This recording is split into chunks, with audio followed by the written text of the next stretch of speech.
श्री राजीव राय। धन्यवाद मौका देने के लिए इस महत्वपूर्ण बिल पर। मैडम, सबसे पहले ये कहना चाहता हूं कि मैं गुटखा सेवन के पक्ष में बिल्कुल नहीं हूं।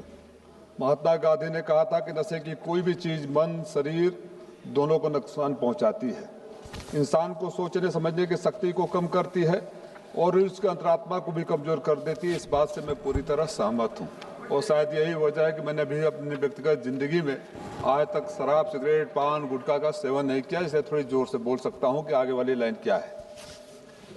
ये सही है, लेकिन इसके साथ एक और भी सच है कि लगभग 4.5 लाख करोड़ लोग इसी उद्योग से कहीं न कहीं, कोई छोटे व्यापारी है, कोई ट्रांसपोर्टेशन वाला है, कोई पैकेजिंग है, कोई किसान है, जुड़े हुए हैं। तो जब हम इस तरह का कोई कानून बनाते हैं तो ये भी देखने की जरूरत है कि इसका असर उन करोड़ों परिवारों पर न पड़े। मैडम, सेस किसी समस्या का समाधान नहीं है और सेस को स्वास्थ्य से जोड़ना, सेस को आंतरिक सुरक्षा से जोड़ना, तो हमारी आंतरिक सुरक्षा गुटखे के सेस से अगर डिपेंड हो जाएगी तो भगवान ही मालिक है। हमारे इनकम टैक्स से 4% हेल्थ और एजुकेशन का तो लगता है, तो फिर ये सेस क्यों? और सेस में ये भी स्पष्ट नहीं है कि कितना हेल्थ में जाएगा, कितना आंतरिक सुरक्षा में जाएगा। कैग की रिपोर्ट बोलती है, समाजवादी पार्टी विपक्ष की नहीं, कि 3,70,000 करोड़ रुपए सेस के अभी तक ट्रांसफर नहीं हुए। पिछले 6 सालों में 48,000 करोड़ रुपए कैग के अनुसार माध्यमिक और उच्च शिक्षा के मद में ट्रांसफर नहीं हुए हैं। 37,000 करोड़ रुपया स्वास्थ्य के लिए जो ट्रांसफर करना था वो ट्रांसफर नहीं हुए हैं। आप जो अभी तक पैसा इकट्ठा किया है उसको ट्रांसफर नहीं करते हैं। और ये सेस पर गुटखा पर तो बहुत सारे राज्यों में बैन लग चुका है, वर्ल्ड के कई देशों में बैन लग चुका है। हमारे यूपी बिहार में चलता है, गरीब परिवार भी जुड़े हुए हैं।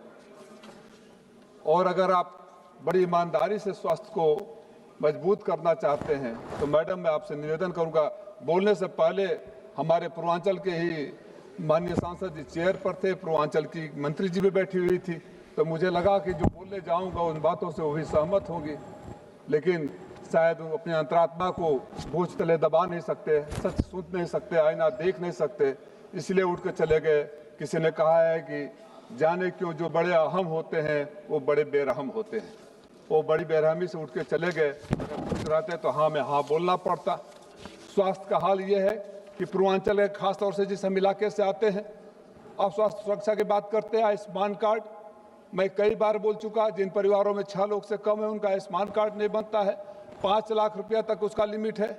जिस परिवार को में गंभीर बीमारियां हो जाए, उदाहरण के लिए कैंसर, मैंने स्वास्थ्य पिछले बजट में भी बोला था कि कैंसर के मरीज खास तौर से, और हमारे यहाँ जो आर्सेनिक वाटर है उसके वजह से जो मरीज बन रहे हैं, कैंसर जो बढ़ रही है, पूर्वांचल में जाइए, हमारे यहाँ का छोड़ दीजिए, माननीय प्रधानमंत्री जी के बनारस में जाइए, बीएचयू के सामने और टाटा के सामने सड़कों पर कैंसर के मरीज पड़े होंगे। मैंने अपने बाप को खोया है मैडम, उनको गले का कैंसर हो गया था, उनको लेकर बनारस के अस्पतालों में गया, बेंगलोर तक के अस्पतालों में गया, 1-1 लाख रुपए का इंजेक्शन विदेश से मंगा के लगाना पड़ता था। तो जिन परिवारों में कैंसर जैसी बीमारी हो जाती है उनकी सुरक्षा का, तो जो स्वास्थ्य सुरक्षा का पैसा ही आप नहीं दे रहे हैं, इसका जो पहले का बकाया है, तो उनके बारे में चिंता कौन करेगा? अगर स्वास्थ्य के प्रति मैडम आप निश्चित रूप से चिंतित है तो जो हमारे जैसे प्रदेश, उत्तर प्रदेश में स्वास्थ्य माफिया काम कर रहा है, जहाँ कफ सिरप पिलाकर बच्चों को मार दिया जा रहा है, 1 साल तक वो महिला भटकती रही है, FIR दर्ज नहीं हुआ, ऐसे विषयों पर कौन सोचेगा? खाली टैक्स लेने के लिए अगर आप स्वास्थ्य की बात करते हैं, आप अस्पतालों में चले जाइए। मैंने अपने लोकसभा में दिशा के बैठक में उठाया, हमारा 1 महीना में 4-5 महिलाओं की मौत हो गई, फर्जी डॉक्टर इलाज करते हैं, बोर्ड लगा दिया जाता है क्योंकि किसी का संरक्षण प्राप्त है दिल्ली में, बड़े बड़े डॉक्टरों का नाम लिख दिया जाता है और सड़क छाप डॉक्टरों से इलाज करा दिया जाता है। जब मैंने आवाज उठाई दिशा के बैठक में तो छापे मारे जाने लगे, पैरासीटामॉल बेचने वालों को उठा के बंद किए जाने लगे। और आज भी शिक्षा माफिया, स्वास्थ्य माफिया के संरक्षण में फर्जी दवाएं बिक रही है, फर्जी अस्पताल चल रहे हैं, फर्जी नर्सिंग होम चल रहे हैं। जब आप अस्पतालों का परमिशन देते हैं, लाइसेंस देते हैं, तो स्पेशलिस्ट कौन होगा, डॉक्टर कौन होगा, वो भी क्या स्वास्थ्य सुरक्षा से जुड़ा हुआ नहीं है, उसका ध्यान नहीं करते। तो जो स्वास्थ्य माफिया उत्तर प्रदेश में और बिहार जैसे राज्यों में काम कर रहा है, उसको तोड़ने की जरूरत है। जो पैसा है वो प्रारंभिक जो लिया गया था सेस का पैसा प्रारंभिक शिक्षा में था, माध्यमिक शिक्षा के लिए था, वो पुराने पैसे अभी तक नहीं गए हैं, राज्यों को नहीं मिले हैं। और हालात क्या थे, हमारे यहाँ स्कूलों को बंद करने का पेयरिंग के नाम पर 5-5 किलोमीटर दूर स्कूल कर दिए गए। अरे जो पहले बोल रहे थे उनको भी मना कर दिए होते, पहले वो 370 पर चले गए बीजेपी के, तो ये लाइसेंस मिला है क्या? खाली बीजेपी के लोग बोलेंगे, सच्चाई बर्दाश्त नहीं होती। नहीं, सच्चाई बर्दाश्त नहीं होती। मैडम आपने सुना 370 पर बहस हो रही थी, चाइना और पाकिस्तान पर बहस हो रही थी।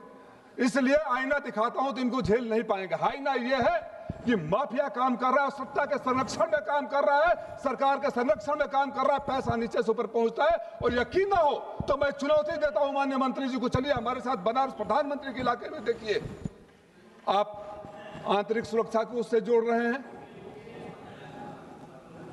आंतरिक सुरक्षा को जोड़ रहे हैं। यह भी एक बीमारी है, सेस के पैसे से ठीक नहीं होगा। मैडम आप बुद्धिजीवी हैं, दयालु हैं, मैं आपसे निवेदन करूंगा, इस टैक्स को तो सिन टैक्स भी कहा जाता है दुनिया भर के देशों में। इस टैक्स की कुछ टेक्निकलिटी है। अब आप इसको मशीन के पैकेज जितना उत्पादन करेंगे, जितने घंटे चलेंगे उस पर लेंगे। कल्पना करिए अगर खराब प्रोडक्ट हो जाए, स्पॉइल प्रोडक्ट हो जाए, चूंकि ये मशीन से चलेगा तो उसको सेस देना पड़ेगा। काउंटिंग मशीन में हो गई तो स्पॉइल और खराब प्रोडक्ट को भी मार्केट में बेचने की कोशिश करेगा। ये कितना खतरनाक सिनेरियो होगा, इसके बारे में किसी ने सोचा है? जो पैसा बोलने दीजिए मैडम, हम है घंटों अभी सेना के साथी बोले, हम इनके पार्टनर नहीं तो अधिकार हमको भी मिलता है, हमारी ज्यादा है। मैं सेस के पैसे के आंतरिक सुरक्षा से जोड़ने का खिलाफ हूं। हमारी सुरक्षा गुटखा और शराब के पैसे पर खाली डिपेंड नहीं होनी चाहिए। देश की सुरक्षा के लिए, आंतरिक सुरक्षा के लिए जितना आपको टैक्स लगाना है लगाइए। नेताजी कहा करते थे, माननीय मुलायम सिंह यादव जी कहा करते थे, राष्ट्रीय सुरक्षा सर्वोपरि, आप टैक्स लगाइए। लेकिन टैक्स का पैसा लेकर आप अपने यहाँ रख ले, राज्यों को न मिले। उत्तर प्रदेश जैसे राज्यों में सबसे ज्यादा गुटखा आता है, बिहार जैसा आता है, पूरा पैसा वहां जाए। आप ऑडिट करवाइए कि अगर आपने स्वास्थ्य सुरक्षा के नाम पर लिया है, आंतरिक सुरक्षा के नाम पर लिया है, तो अस्पतालों की सुविधा बदली है कि नहीं बदली। मेरे यहाँ जमीन है, मैं पहली बार से मांग कर रहा हूँ, एक कैंसर का अस्पताल खोल दीजिए, टैक्स लगवा दीजिए। हमारे यहाँ कैंसर का अस्पताल खोल दीजिए, वो निशिकांत दुबे जी कहाँ से भी लोग आ जाएंगे। एम्स की बातें हो रही थी ना, अभी बता रहे थे एम्स। मैं चुनौती देता हूँ, 1,10,000 MBBS सीटें बढ़ा दी गई। MBBS को कौन पढ़ाता है? MD पढ़ाता है, MS पढ़ाता है।